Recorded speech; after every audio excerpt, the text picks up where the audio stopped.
Odilxon va Erkabo'lanning jangi juda ham muhokamalarga ko'p sabab bo'lgan janglardan bittasi. Men shuning uchun ham bu narsani bir chiqarmoqchi bo'ldim.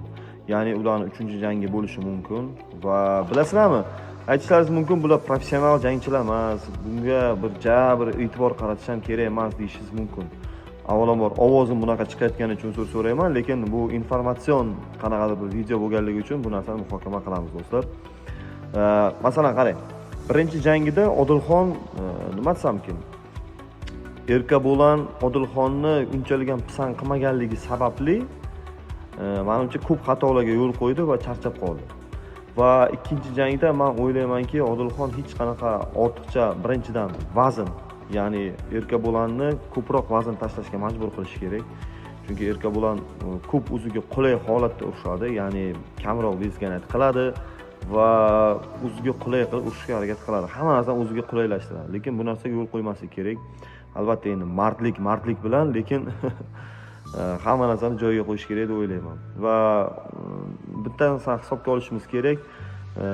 Erkabo'lan kurashi juda ham zaif. Ya'ni to'g'ri, qaytarishni zo'r o'rgangan, lekin parterga tushgandan keyin juda ham qiynalib qoladi va ancha-muncha kuchi ketadi. Birinchi jangda endi yonida ko'p odamlari bor edi Odilxonning. Ikkinchi jangda maslahat bergandim. Shunaqa kurashga ko'proq ishlagan, calf kicklarni ishlatgan, ya'ni men yaxshi ko'rgan udarlarim ishlatgan calf kicklarni va yaxshiroq bir zarbalar bersang zo'r bo'lardi deganimda Odilxon qilishga harakat qildi. Lekin sal noto'g'ri ketdi. Lekin xudo xolisa menimcha bunga yana ham to'g'ri yondashiladi va men aytishga harakat qilyapman. Endi qiladimi yo'qmi bilmayman, chunki yonida ustozlari bor baribir. Ya'ni shu bir oyog'idan zaxvat, ya'ni oldingi oyog'idan kurashga kirib turib, oldingi oyog'idan zaxvat va orqasiga o'tishga harakat qilish kerak. Erkabo'langa prostranstvo bermaslik kerak, ya'ni masofa bermaslik kerak. Erkabo'langa ko'proq qochib yoki uzoqroqdan ishlab turib birdan yaqinlashish kerak yoki nima deyiladi, ko'proq yaqin masofada klinchga kirishga harakat qilish kerak. Joyiga tursa, Odilxon bitta joyiga tursa, Erkabo'langa o'tgan safar ikkinchi jangda juda ham ko'p masofa berib qo'ydi. Ya'ni bu masofa deganda sizlarga qanday tushuntirsam kerak. Erkabo'langa erkin ishlashga imkoniyat berdi. Erkin ishladi va afsuski o'sha ochkolar bo'yicha mag'lubiyatga uchradi. Lekin haqiqatan zarba ko'tarish qobiliyati zo'r Odilxonni va oxirigacha jang qila oladi. Men o'ylayman, ikkinchi jangda agar mana shu, men o'ylayman, yana bitta narsaga e'tibor qaratdim. Kamil karate bilan urushganda Erkabo'lan chap bokovoy, ya'ni skechok bilan deymiz-ku, ko'rsatib, o'ng qo'l ko'rsatib, chap bokovoy urish. Ana shu zarbalarni ko'p o'tkazib yuboradi va shundan keyin kurashga kirilsa, menimcha yana ham qulay bo'ladi. Turib, bam, kurashga kirib yiqitib olish yoki shu bir oyog'iga kirib orqasiga o'tib ketish va klinch holatlaridan, ya'ni blижний boy deydi-ki, yaqinlashib qolgan vaqtda zaxvatdan uppercut, masalan, zarbalarni ko'proq ishlatish kerak va tirsaklarni yaqindan ishlatish kerak deb hisoblayman. Erkabo'langa hech qachon men masofadan imkoniyat bermaslik kerak deb o'ylayman. Endi men sizlar bilan o'rtoqlashyapman videoda, ya'ni ko'proq kommentariy yozib, fikrlaringizni bildirib ketasizlar degan umiddaman. Hoziroq videoni ko'rib turgan bo'lsanglar, albatta like bosib qo'yamiz. Kanalimni yana ham rivojlantirmoqchiman.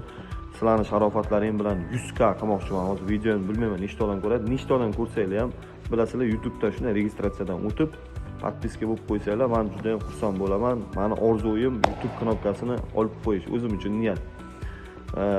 Shuning uchun shu bo'yni tashkil qilib. Endi mayli, o'zimni reklamamga chalg'ib ketdim. Odilxon qo'l zarbalari bo'yicha Odilxon unga teng kela olmaydi. Lekin ko'rdim, yana bir marta qaytaraman, Kamil karate bilan urushganda Erkabo'lan ko'proq xatolarga yo'l qo'ydi. Ya'ni bokovoy zarbalarni ko'p o'tkazib yuboryapti. Ya'ni to'satdan kurashni ko'rsatib, postoyanno Erkabo'lanni kurash xavfida ushlab turish kerak. Ya'ni uppercut bilan kutib olaman degan xayolgacha olib borish kerak.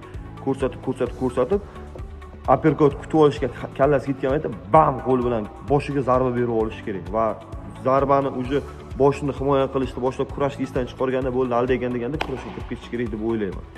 Oyoqlarga o'sha low kicklar bilan ko'proq shu bitta tochkani ushlab olib, bitta tochkaga zarba beraverish kerak. U Erkabo'lan urgunicha oldingi oyog'iga tayanadi. Ana shu oldingi oyog'ini ishdan chiqarish kerak deb o'ylayman.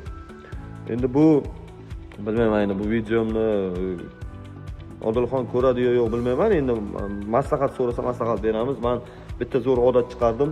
analitika bu men endi o'zimni fikrlarimni o'rtoqlashaman. YouTube kanalimni shuning uchun ochganman. Nima deylardi? Har xil fikrlar kelib qoladi, qanaqadir bir g'oyalar kelib qoladi. Shunda YouTube'da o'tirib odamlar bilan gaplashishga shuni chiqarganman. Xudo xolasa g'alaba qozoniladi degan umiddaman. Odilxonda juda ham ko'p imkoniyat bor. Ishlasa bo'ladi, o'rganadi. Eng muhimi bilasizlar nima? O'rganadigan narsasi ko'p qalbi. Va men o'rganadigan narsasi ko'p odamlarga havas qilaman. Bizlar hozir masalan o'ylashingiz mumkin, o'zingizdan o'rganadigan narsangiz ko'p-ku, albatta.